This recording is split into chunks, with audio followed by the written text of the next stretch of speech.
Un saludo para todos mis estimados consiervos. Hoy tenemos un video acerca del libro de Números, esta nueva serie que hemos empezado y que va a ser una experiencia muy enriquecedora que nos va a ayudar para que se incremente nuestro conocimiento en la Biblia, nuestra pasión por Dios y nuestra devoción. Hoy quiero hablar de algunas cosas que nos separan de Dios, que nos estorban en nuestro ministerio, en nuestra vida familiar, marital y en la relación filial también. Pero la parte más fuerte del enfoque de este video va a ser los celos, porque los celos son malos espíritus. Entonces, miren, vamos a empezar. Voy a estar hablando del libro de Números capítulo 5 e iré desglosándole. Le pido sabiduría a Dios para que me ayude en esto. Mire, habla Jehová a Moisés en este libro, en este capítulo, y lo manda que deben de echar del campamento todos los leprosos, todos los que tienen flujo de semen y todos los contaminados por muertos. Empieza el Señor a hacer una separación aquí porque ellos pueden terminar contaminando a otros y así pues propagar una epidemia, puede ser de salud, como espiritual, mental, etcétera, ¿no? Pueden trastornar los pensamientos de los buenos hacia los malos, no sé, pero pecar, acuérdense que es voluntario. Entonces el Señor dice, no quiero que los pecadores voluntarios estén aquí. Quiero que tengan una vida sexual controlada, porque la lujuria, las orgías, el sexo desenfrenado, sin orden, también es algo que contamina. Y también les dice que todos los que hayan tocado muerto o que hayan tenido relación con algún ser que ya falleció también, porque entonces están impuros ceremonialmente. El Señor los quiere totalmente a ellos bien, ¿no? Y dice que así lo hicieron los hijos de Israel, echaron fuera del campamento a todos. Miren, de repente hablar del pecado o de las situaciones que nos alejan de Dios son fáciles hablarlas.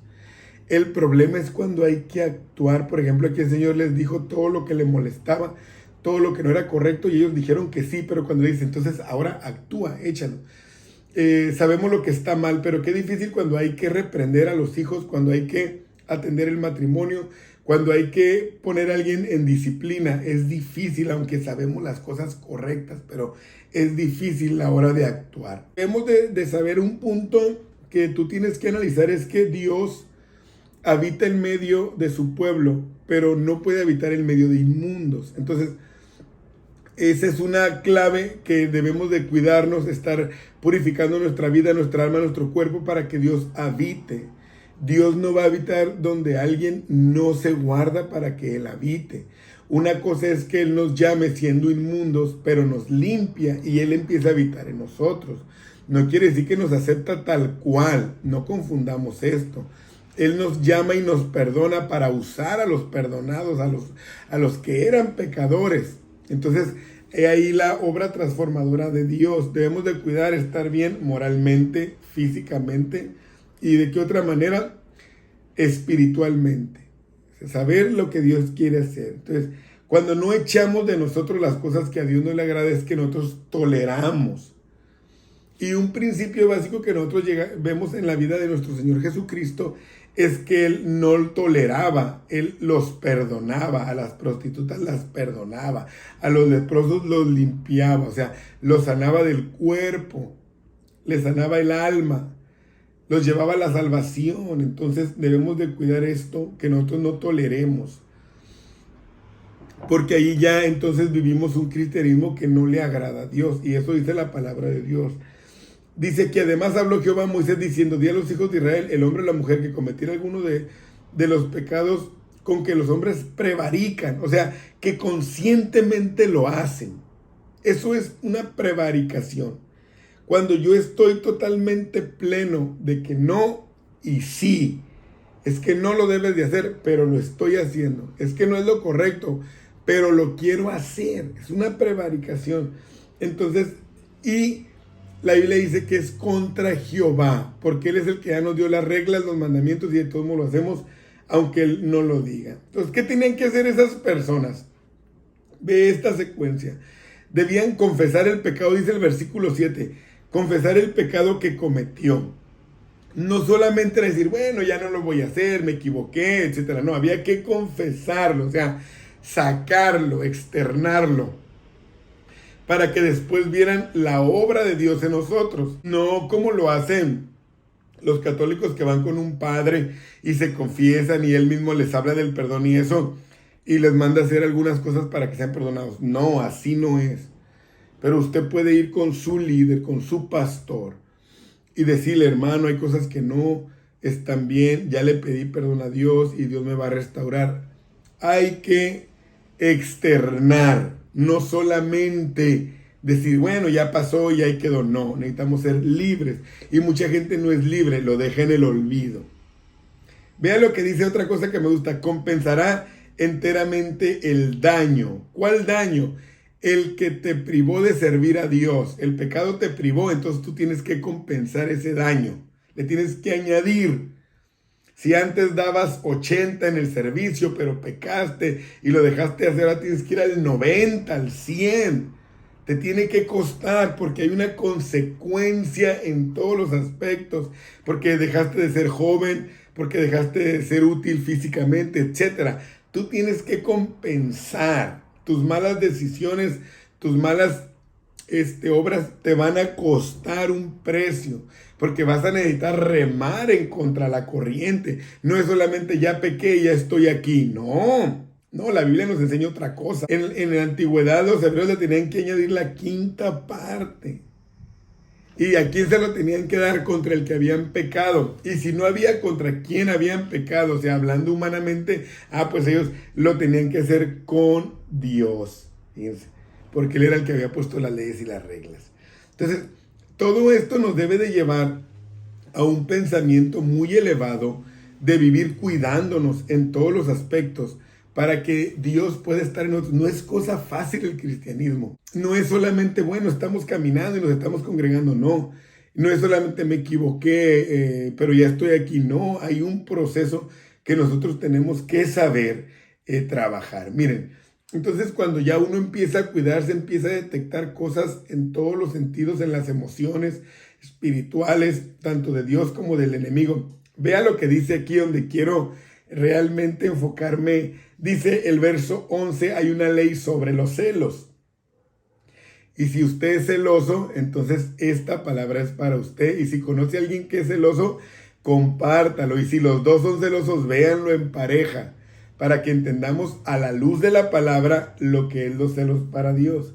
Habla a los hijos de Israel y diles, si la mujer de alguno se descarriare, vea, está hablando de la infidelidad, del adulterio, lo maneja como descarriarte, como que vas en otro camino que no es el de Dios, mucho cuidado, y le fuera infiel, y alguno cohabitare con ella, y su marido no lo hubiese visto, por haberse ella amancillado ocultamente, ni hubiere testigo contra ella, ni ella hubiere sido sorprendida en el acto. Pero viniere un espíritu de celos, y tuviere celos de su mujer, y habiéndose ella amancillado, viniere sobre él el espíritu de celos, y tuviere celos de su mujer, no habiéndose amancillado ella. Es decir, el espíritu de los celos podía llegar ya que uno fue infiel, o solamente llegar porque es un espíritu. Y Dios enseña la manera en la que Él les va a dar respuesta a ese sentimiento, emoción que les ha llegado, duda de lo que está pasando en la relación, por los motivos que sea que ellos lo pudieran despertar. Uno, la monogamia era una exclusividad sexual que Dios desde siempre ha avalado. El matrimonio debe de saber que hay exclusividad sexual. Nosotros no debemos andar buscando sexo en otras partes, porque hay una exclusividad con nuestra pareja. Y los jóvenes deben de aprender eso, que cuando no se han casado no deben de tener relaciones sexuales, y cuando se casen debe de haber una exclusividad sexual. 2, Dios no acepta que la pareja sean infieles, no acepta esto. La fidelidad es lo que más avala a Dios porque Él es fiel. ¿Correcto? Entonces, cuando alguien no se da su lugar, no se respeta, puede entrar muchas dudas en el cónyuge y a veces por la fama que se tiene, los chismes que se hacen. Los bárbaros, ellos cuando tenían duda de la infidelidad de su mujer, ellos no buscaban razonar, ellos las mataban simplemente. Dios no está permitiendo eso en ese tiempo, por eso les pone reglas, leyes.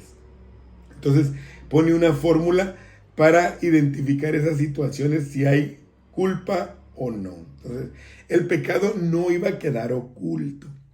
Y es algo que nosotros debemos de estar conscientes cuando vamos a pecar. Tarde que temprano se va a saber. Otro punto, parejas, a Dios no le agrada que ustedes vivan en celos. No le agrada. No, es que mi esposo es bien celoso, porque hay mujeres hasta que les gusta que sus esposos la celen y viceversa. No, a Dios no le gusta una pareja celosa, porque hay un mal espíritu que está haciendo que tu casa sea un infierno y que tu vida también sea algo no disfrutable y que tú como celoso, celosa no te des el lugar y el valor que tienes. Hay que cuidar eso, porque los celos vienen de la inseguridad y del miedo de la pareja. Entonces habla mucho de la personalidad. Una persona celosa está externando su personalidad, está diciendo todos los miedos, traumas que lo persiguen. De hecho, hay gente que hasta se goza de celar a su pareja, pero cuando hay razones o motivos o crea circunstancias para que tu pareja tenga celos, eso también ya se puede manejar como infidelidad, porque estás dando argumentos, estás haciendo algo que es malo, estás trastocando los sentimientos de alguien. Entonces, una persona celosa obviamente es una persona que tiene miedo a perder algo. Y eso lo convierte en una persona controladora, que cada vez va a demandar más atención, va a demandar más presencia, va a demandar más cosas. Entonces, ¿qué va a pasar con una relación así controladora? Se va a convertir en un caos. Uno de los dos va a querer huir o va a terminar haciendo algo mal, porque son espíritus, los celos que llegan y se apoderan y trastornan todo lo que Dios tiene para la relación marital. Si nos ponemos a analizar bien la conducta del ser humano, nosotros vamos a poder detectar celos hasta en los niños. Mire, cuando llega un hermano nuevo a casa, vemos que el niño externa celos porque se le da más atención, porque ya los cariños son compartidos, por muchas cosas. Entonces, esos celos hay celos naturales. También hay celos de los padres porque a veces toman preferencia sobre un hijo y causan celo en los otros. Hay muchos celos, hay muchas maneras de externar estas inseguridades y algo que sí debemos de hacer es investigar el origen. ¿De dónde surge este sentimiento tan terrible que llega un espíritu y se apodera de él? Y muchas veces nos persiguen desde nuestra infancia, cuando vemos que en nuestra casa hubo infidelidad, cuando vemos que nuestros padres hablaban mucho de esto en nuestra presencia, cuando se celaban públicamente y nosotros fuimos testigos, entonces vemos que el origen a veces viene desde ahí. Fíjense. Entonces se pueden convertir en una enfermedad, en un pecado cuando ya domina nuestra vida, nuestra mente y nuestras acciones. Llegan y la controlan, toman posesión sobre ello y ya vivimos sujetos a lo que ese espíritu nos trajo. Y, o sea, es algo muy serio lo que les estoy hablando y las parejas muchas sufren de esto. ¿Y cuántas veces estos celos nos hacen caer en la violencia? Nos hacen caer en la duda, nos hacen caer en las sospechas y ya no tenemos confianza en ningún trato social que pueda tener nuestra pareja. Ya todo es duda para nosotros y este demonio no respeta ninguna clase social, no respeta si tú eres guapo o guapa, no respeta si tienes buen cuerpo, no, si tienes dinero, si estudiaste. Es un espíritu que llega y al nivel, en el extracto social que te manejes, llega y se puede imponer sobre ti. Y aunque son naturales, pero pueden llegar a dominarte. Dice, a dominarte. Y si tú tienes una autoestima baja, si eres una persona tan insegura, vas a pensar que entonces nunca nadie va a ser sincero contigo y vas a vivir con temor a quedarte solo. Lo que yo te quiero aconsejar es que no dependas de otros para ser feliz. Ámate, respétate, valórate, motívate, crece y ten la seguridad de que Dios está contigo. Tienes que saber quién eres y que Dios te hizo así porque a Él así le plació. No tengas miedo a quedarte solo. Dios siempre va a estar contigo en todo momento y en todo lugar. A veces alguien fue engañado. O sabes de alguien que fue engañado y piensas que te va a pasar lo mismo. Y quieres empezar a tener un sentimiento de posesión. Ya no dejas salir a la persona, no la dejas que se arregle, no la dejas que se vista bien, no la dejas que vaya al gimnasio, que se ponga a dieta. Pero no es porque no quisieras, sino es porque tienes miedo. Y ese te llevó a un sentimiento de posesión. Y ya todo lo ves con los lentes de engaño, de infidelidad. También cuando tú has sido una persona infiel, piensas que tu pareja te va a ser infiel. Dudas de sus pláticas, de sus redes sociales, de sus contactos, de sus amigos. Dudas de todo, porque la infidelidad abre la puerta al demonio que es el celo y la confianza nunca va a volver a ser la misma, jamás. De hecho, hay mujeres o hombres que sienten que si no los celan es porque no los aman, pero es porque tienen un problema de atención y de valor. Quieren que constantemente les digan, hey, tú eres mía, hey, ya te vi, hey, muchos les gustas a muchos. No, hermano, no, eso no es correcto. No es correcto. Lo que tenemos que hacer es entender el origen, lo que los origina, pues, y apaciguarlos, no potenciarlos. Esto es clave. Apacígualos. No, mi hombre es un hombre de respeto. Mi mujer se da a respetar. Mi esposa esto, mi esposo esto. Apacígualos. Porque si tú no los apaciguas, los vas a potenciar y te vas a crear ideas, mundos en el que vas a ser terriblemente dañada o dañado y vas a sufrir el infierno del que te estoy hablando. Apacígualos, no los alimentes. Porque al rato van a tener controlado todo de una manera que ya se convierte en algo que no está bien. Van a desconfiar de sus amigos, van a desconfiar de todo, hasta de familiares. Porque es un demonio que llega y se apodera. Ya vas a pensar que cada que se arregla tu esposo es para gustarle a otro. Y caen en el error de volverse prepotentes, arrogantes, groseros, porque se sienten amenazados. Hay quien hasta ridiculiza a la pareja cuando está con gente, como para hacerla ver menos. Pero es porque están celosos, porque están ante alguien que para ellos representa una amenaza porque se sienten nada o se sienten menos.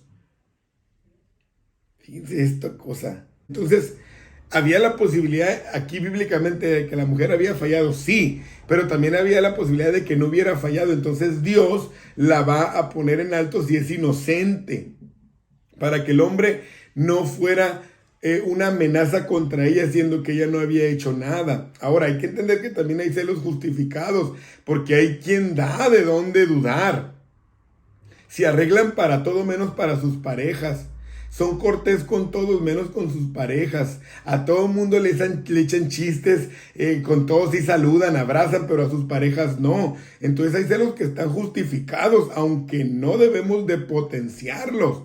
Y pueden llegar a convertirse en enfermizos, Entonces, recordemos, los celos van a llegar y se van a apoderar. Y hay celos que se van a manifestar cuando te interrogan, ¿de dónde vienes? ¿Por qué vienes así? ¿Por qué tardaste tanto? Pero hay ocultos, no reclaman nada, pero van a explotar. Que no te reclamen no quiere decir que alguien no está viviendo una vida terrible. Entonces ya también hay celos enfermizos que se convierten que la irrealidad la convierten en verdad. Ya la gente asegura que tienes un amante, la gente asegura que ya te acostaste con alguien, la gente asegura que cada que sales tarde del trabajo es porque vistes una mujer, un hombre, etcétera, porque ya es una enfermedad, ya trastornó tu entorno. Y quiero que sepas algo, que son autodestructivos. porque estás lleno de celos, lleno de ¿qué estás? De angustia. ¿Dónde estará? ¿Con quién? De tristeza. Ya no me quiere, ya no le gusto. Y eso es una destrucción de estrés, ya no puedes estar tranquila, estás nervioso porque en cualquier momento te vas a enterar, tienes malestares físicos, caes en la depresión, ya no te quieres arreglar, ya no te interesa estar mejor, psicológicos, ya tu mente la llenaste de puro pensamiento, entonces eso va a perjudicar tu desarrollo y el desarrollo de la pareja. Fíjate. Hay quien no deja que su esposa trabaje por celos, por inseguridad. Todo esto no lo debemos de potenciar. No olvides que hay gente en la cárcel que mató por celos. Mató por celos. ¿Dónde estará? ¿Con quién? No me contestó la llamada. Entonces, eso lo tenemos que cuidar. El sacerdote entonces era el que solucionaba, le llevaban la mujer y la mujer llevaba una ofrenda. Entonces no lo decidían ellos si había culpa o no. Es algo que tenemos que llevarlo a Dios. Señor, si alguien, si la relación se está poniendo así, dame sabiduría, ayúdame a entender. Si uno se quiere desviar, Señor, ayúdanos a restaurar nuestro camino, nuestro matrimonio. Conquístense, enamórense, gústense, para que este demonio no se apodere de ustedes. Es tiempo de orar, no es tiempo de reclamar, pero nadie nace una guerra. Porque los celos llegan y derriban cualquier fortaleza que haya. Entonces el sacerdote hacía todo un ritual, agarraba agua del lavacro, agarraba polvo del piso, que lo podemos ver como un polvo santo, pero que simboliza la bajeza del asunto. Entonces la mujer era presentada, ella cargaba la ofrenda para hacer el ritual. Si ella era culpable y no decía nada y dejaba que todo el ritual se llevara a cabo, hablaba de su no arrepentimiento. Entonces iba a tener que problemas físicos, mentales, sociales, y no iba a poder dar hijos. Pero si era inocente, quedaba libre de toda culpa, de toda maldición, y su testimonio era resaltado. En lugar que si era culpable, hasta se volvía un dicho de la mujer. O sea, era tomada como una referencia. Mira, ahí va la adúltera, ahí va la infiel, mira cómo quedó su cuerpo. Mira, quedó sola, no puede tener hijos, pero la otra era reivindicada, hermano. Entonces, podemos vivir confiados en que Dios es el que pelea por nosotros. Si tú estás pasando por una situación donde tu esposo o tu esposa tienen celos y enfermizos, platícalo, busquen consejo y busquen a Dios para que se arregle la situación. No vayas por la vida diciendo, con que yo sepa que soy inocente, basta. No, no basta, porque tu pareja está viviendo un infierno y ese infierno te va a quemar a ti también, porque son uno, no son dos. Es una sola carne. Entonces, si tu esposa, si tu pareja está sufriendo algún trastorno, tú tienes que atenderlo, porque es trastornar tu vida también. Nos dolemos los dos. Entonces, pero no tienes que olvidar que los celos es un espíritu del diablo que llega y se apodera. Y si tú lo potencializas, vas a terminar mal. Vas a ser infeliz, desdichada y desdichado, con el miedo por no sentirnos valorados. Entonces, ya aquí leemos las maldiciones y las bendiciones que venían según el caso, ¿no? Si era culpable, pues sufría el daño, y si era inocente, pues podía tener hijos. Cierro este video aconsejándote como pastor. Si estás teniendo problemas con tu pareja, atiéndelos, platíquenlos.